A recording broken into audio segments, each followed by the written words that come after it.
Good morning, good morning, good morning, good afternoon, good afternoon, good afternoon, good evening, good evening, good evening. My name is John Shaquille Poitier Jr. And welcome back to my podcast, Darling. I'm depressed again.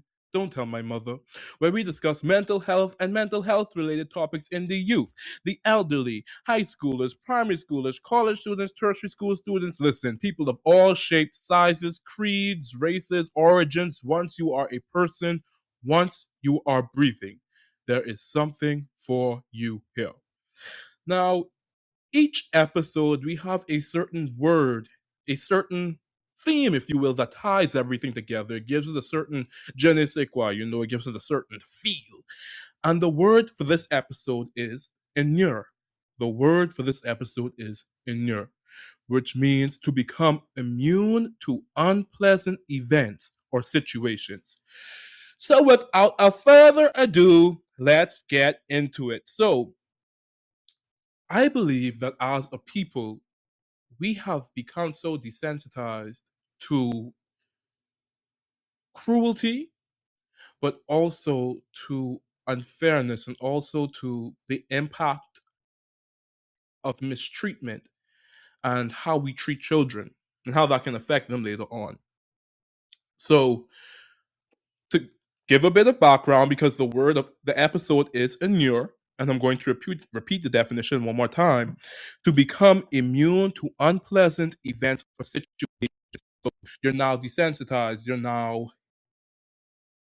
impervious, right, to these situations. When I was younger, I loved to read, and I've mentioned this many times before. I still love to read, but when I was younger, I had like this deep thirst and this deep desire to gain knowledge, and I love to read. I read everywhere. There are some people who thought it was performative. Honestly, I don't really care. I just had my book, not because I thought it made me look cool, but because I loved it. It was genuinely one of my favorite things to do. And one of my family members, they're an alcoholic, so they dealt with a significant loss and they became an alcoholic at a later part of their life. And so when I was reading and when I was going through my book and when I was, just learning, I had a family member tell me, if you don't stop reading, you're gonna end up just like that family member. You're gonna end up just like them. And it was a stupid thing for them to say. It was a very idiotic thing for them to say. And even years later now, right, it was just cruel and a very cruel thing to say to a child. But it wasn't until I got to college, it wasn't until I grew older that I finally began to shake off, right, shake off that fear that was sown into me. And I began to shake off those words that were sown into me.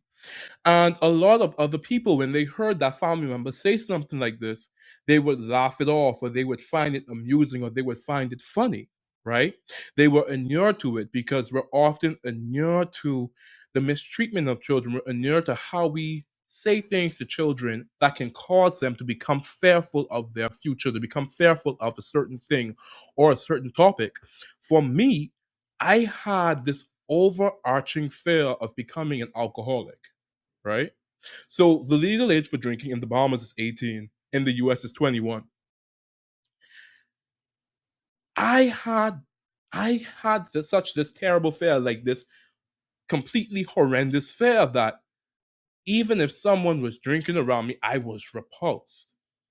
Like I was physically repulsed because it was like I really don't want to be like that. I really don't want to get like that. I really don't want to see those things and do those things. And it also gave me a negative view of knowledge for a short time, because if you're telling me that this person is this specific way because they had so much knowledge and then they became an alcoholic, now as a child, a child, obviously that's the relationship I would find between those two things. You're telling me they became like that because they were intelligent, because they had so much knowledge. As an adult, I know it's BS. I know that's foolishness, but as a child, you don't know any better. You just believe what you hear and you become what you believe, right? And so when you teach a child to be fearful at that young age, it sticks with them. and they develop and they grow into an adult that passes on that fear to their children unless they learn to break the cycle. And for me, it was so important that I learned not only to break that cycle, to break that cycle of ignorance, but also to set up boundaries, right? That prevented me from recurring, recurring in those same habits of becoming fearful, of building a negative relationship with knowledge or even with understanding how alcoholism really works, because addiction is a disease. It's not something that you get from reading too many books. And it's so important for me that we become less, in your word of the episode, that we become less immune to how much harm, how much danger we put our children in when we consistently and relentlessly sow doubt, sow fear, when we sow this heartbreaking lack of care into their lives. And it causes them to regress into a place that our ancestors didn't want us to be at. Now, it is my belief that each generation should want better for the next. It is my belief that each generation should want the next generation to be better than they were before, and so on and so on and so on, because there should be continuous improvement. There should be some type of continuous growth, some type of continuous strengthening, right? And for a while, that is what it was, because so much older generations fought for our freedoms. They fought for our freedom to speak, our freedom to vote, to exist as a singular person. They fought for us.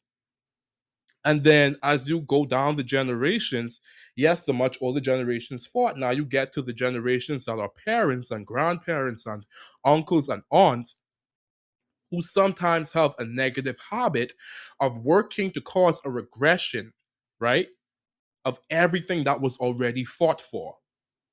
And when it comes to mental health, that can be so dangerous, because now you have a child who lives in a world where they can be anything, but they believe that they cannot do anything because you have instilled within them that they are incapable or that they cannot. A lot of times it's because of our own insecurities. A lot of times it's because of our own ability to see how much damage we're causing. And sometimes we think it's okay because it's what happened to us when we were children, right? A lot of times older adults think it's okay because that's what happened when we were children. My mother called me simple. My mother called me stupid. My grandmother called me simple. My grandmother called me stupid. My grandmother told me that I wouldn't be anything. My grandmother called me names. My great aunt called me names. And we think that it's okay because it happened to us as a child, not knowing that as we participate in that generational curse, because that's what I believe is more so a generational curse, a generational cycle of anger and malevolence that we continue to pass on until we become inure, until we become unable to see what is actually wrong. And when you instill that within a child, that is when you have a child who becomes anxious, who overperforms because they don't want to underperform, because they don't want to get anything wrong, because they are afraid of being called stupid or slow or idiotic or dumb. They are afraid of existing as themselves, existing as a singular person within their own individual identity, because of the amount of critique and pressure and heartache that comes along with a parent or an older person not deciding to sever the generational cycle and to sow good into a child instead of negativity. And when my family member told me what they told me, to be honest with you, their intentions probably were not negative. They probably thought of it as a funny joke or something to say to get people to laugh or to get people to, something provocative to get the crowd going. But I really want you to conceptualize the mind of a child, right? Imagine a younger one who is just sitting down, who loves to learn, who loves to glean, who loves to pick up knowledge, who loves to grow and digest that. And to go to that child and tell them that if you continue to pursue knowledge, if you continue to pursue growth, then you will end up in a negative place in life. That can mess a kid up. Now, luckily for me, I have worked, or I am continuing to work past that fear of alcoholism, that fear of, drinking. I don't have a fear of knowledge anymore, just saying. Because even after that family member said that, that whole like, oh, I want to read as much thing, that only lasts for like a day or so. I still was a nerd, and that's okay. It's okay because I love to read books. But that fear of alcoholism stayed with me for decades or over a decade, well over a decade, because I'm only 21. That happened when I was like, what, 10, 8, 9? Yeah, that stayed with me for well over a decade. And that created fear within me. And when you create fear within a child, when you create fear within a child towards knowledge, towards understanding, we know the Bible says, my people perish for lack of knowledge, right? Because I'm a Christian. And in the Christian belief, we know a scripture that says, my people perish from a lack of knowledge. So, what would have happened if I had become a child who, instead of having a fear of alcoholism, I had a continued fear of knowledge? What if that's how I had interpreted it? So, what would have happened to me? How would my life have progressed, right? How would I have continued? How would I have developed? How would I have grown? And see, this is why we must be so careful how we interact with children. We often say that children are sponges, that they can soak up all the things that, we tell them, and they can just absorb, absorb, absorb, absorb, absorb. And I think that comparison, it's valid, but I think of a child more like a young tree, right? Their roots are in the ground, and what you water that ground with nutrients you place on that ground, it will determine how that tree grows. Because a sponge, even though a sponge is getting filled up, you can wring it out. You can twist it, like you can shake that, you can shake those things out of it. But what you learn as a child is literally going to form the way you develop and occur as an adult, the way that you inhabit your environment, the way that you interact with those around you. What you learn in the leaves is formed from what you got at the roots. JJ, what does that mean? When you interact with children, it is important that you nurture their minds in a way that develops positive growth and not negative understandings of who they are, right? That family member wasn't the only family member that I've had a negative interaction with, but it taught me that everything that's placed on my roots, I can't absorb. I can't absorb everything that's placed on my roots. I can't take in every single thing that I come into contact with because it's going to change the way that I process life, right? A younger child doesn't have that conscience. A younger child doesn't have that understanding. So when you speak negativity into a child, when you speak all of these horrible things to a child, all they're doing is taking that in because they don't know how to set proper boundaries and limit the intake of what you are giving them. Now, for me, for example, I don't speak to that family member. I don't want to speak to that family member. I forgive them, love them with the love of Christ, but I don't want to interact with them in my day to day life because I understand the importance of setting boundaries around my tree to make sure that it's properly taken care of. So I will not speak to that family member because everything that they release is toxic and poison to my roots. So to preserve my love of self and to preserve my love for them, right? Because I don't want to carry hatred for anybody. So to preserve my love for them, I will choose not to interact. But a child doesn't have that choice. A child has to interact. A child has to say good morning, good afternoon, good evening. I mean, technically everybody should be saying good morning, good afternoon, good evening. It's just manners. It's just, treating each other, right, with a sense of respect and dignity. But the child doesn't have, apparently, We don't give our children the right to set respectful boundaries. We don't give our children the right to have a voice. We don't give our children a right to protect their space. We don't allow our children that liberty. And then we become so confused when they grow and develop into a tree that is thorny, that has no good fruit, that has a devastated character. We are so confused when the saplings that we refuse to protect become the trees that refuse to get close to anybody, the trees that don't want to grow with anything else, the trees that are withered and broken down. And it's because in that infancy stage, when they were younger, we allowed a constant cycle of negativity to be the mulch around their roots. So now it's like, what do you do with that? What do you do with that? I'm going to tell you, children have it, a lot of children have it very, very hard. A lot of children have difficult lives. They may not pay bills. They may not have to worry about buying food or cooking food or any of that, but that does not diminish the struggle that some children go through because of the constant negativity sown into their life. That doesn't diminish their struggle, right?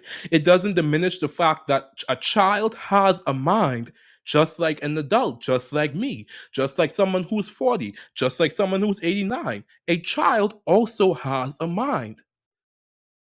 And a mind that is that imaginative and that creative and that vibrant and that youthful should be even more protected than a mind that has already gone through things, a mind that has already gone through everything, because that mind now holds the future. But instead of recognizing that, we mistreat them, we demean them, we devalue them. We don't recognize children as autonomous beings who have the ability to feel, but we assume that just because we care for them and that we do what we need to do to financially provide for them and physically provide for them, that it's all that that should consist of. But just because that's all you do for a child doesn't mean that that's all they need. A child also requires someone who considers them, who considers their interests, who considers their heart, who considers their love, their ability to take care of themselves. A child needs a person, a guardian, a parent, a community, a village, a country, a nation, a world that is dedicated to ensuring that they are recognized not only for being a child, but for being a human being who is just as capable as feeling as me and you. And that's so difficult for us to say for some reason. Like speaking about, for example, my interactions with that family member years later on, it hasn't always been well received because it was, oh, you was a child, man. That's not, listen, whether someone is a child or not, that does not take away from the pain that they are going to experience. That does not take away from the life or the struggles or the trauma that they might be going through. That doesn't diminish it. It is so important that we take care of our children. It is so important that we love and nurture our children because their minds are literally at the precipice of greatness. And what we limit them from doing could very well be the thing that saves us all. So, if you are a parent, if you are a guardian, if you are a person invested in the future of the youth, first and foremost, please teach your child that it is okay to set a boundary to protect their mind. It is absolutely okay to set a boundary to protect your mind. Listen, I'm a person, I love to walk away. I love to walk away. If I see that you are on some crap, I am so quick to walk away from you because I have to protect my peace. I have to protect my peace of mind. I have to protect my spirit. I have to protect my growth. It is okay to teach your children to respectfully disagree and to respectfully excuse themselves. That may be a hot that may be a hot topic. That may be controversial, but for me, it is okay for me to teach my child. You can say, sir, mom, or whatever you may be, respectfully, I do not agree. However, that is your opinion. I have mine, and that is that. Thank you for your time. And if they are an environment, because sometimes your child may be in class. If they in class, they just have to sit there till the class over and then go your way. But if you are in an environment where you are free to just say, hey, God bless, and go your way, keep it pushing, sister, keep it pushing, brother, keep it pushing, whatever, and just go. Walk away. Walk away. Teach your children that it is okay to have boundaries, even if you're in a class. For example, I used to be in class, and some of my teachers were the rudest thinkers set of people I ever come across in life, bro. Listen, some of them were some of the rudest thinkers people. Now, I'm not going to walk out of the class. You know why? Because I respect my parents' money. Because even though you are being disrespectful, my mother and my father still pays for me to be in this class. So guess what I'm going to do? I'm going to say, yes, mom. You say what you have to say. You finish up. When you done, march myself right to that office. Or you know what? Even wait till your parent come to after school. And that's when you say, mommy died such and such and such and such. Now listen, that leads to my other point. Your child has to feel comfortable coming to you so that you can advocate for them. A child has to feel comfortable coming to you so that you can advocate for them. And I'm not talking about cloaking bad behavior. I'm not talking about agreeing with every single negative thing a child. I'm not talking about that. I'm talking about when a child is wronged and they were respectful. They must be able to come to you comfortably, explain the situation, and you must be able to advocate for your child and teach them how to make proper judgment. A lot of parents have this thing where the teacher is always right.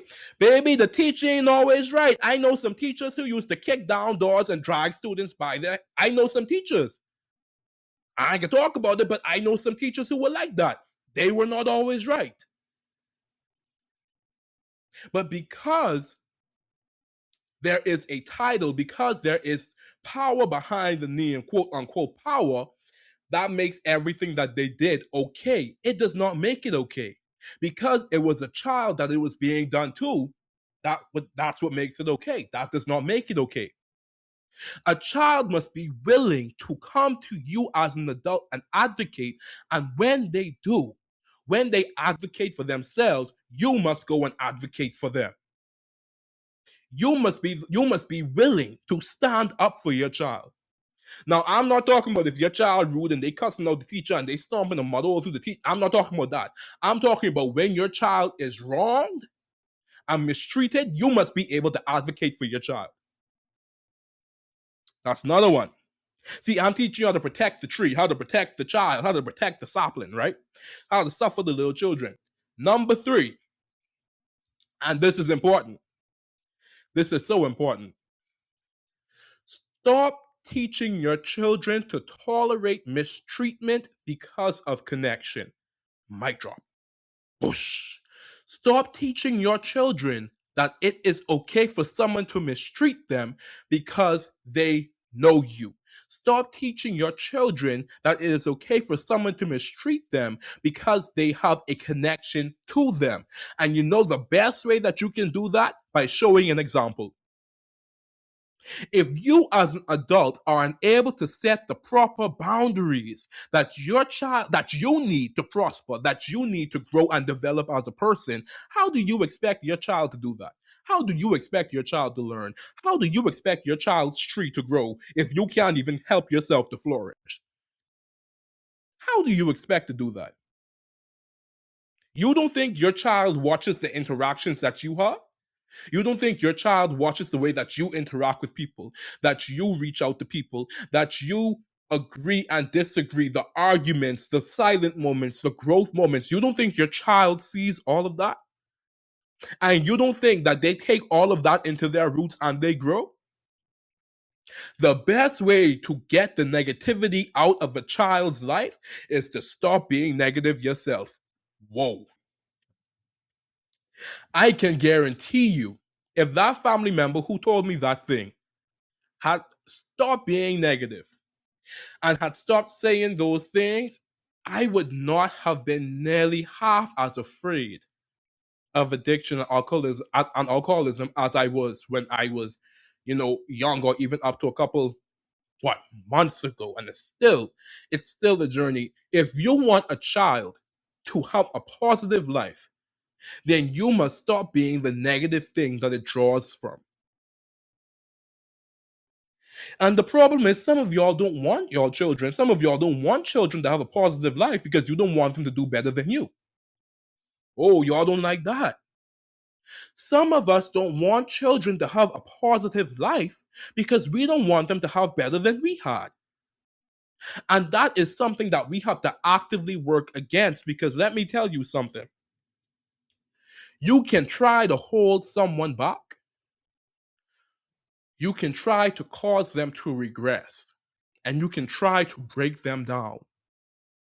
But a tree that is meant to grow, a tree that is meant to prosper, and that is meant to flourish, will do so if it is willing and if it is able. And you may sow so much negativity into that child's life. You may try to break that child down. You may try to debilitate them. And ultimately, they can refuse. And they can begin to set the proper boundaries and structure up to only take in what they need to take in. And when they set those boundaries up, guess what's going to be on the outside? Every single negative thing that tried to get in.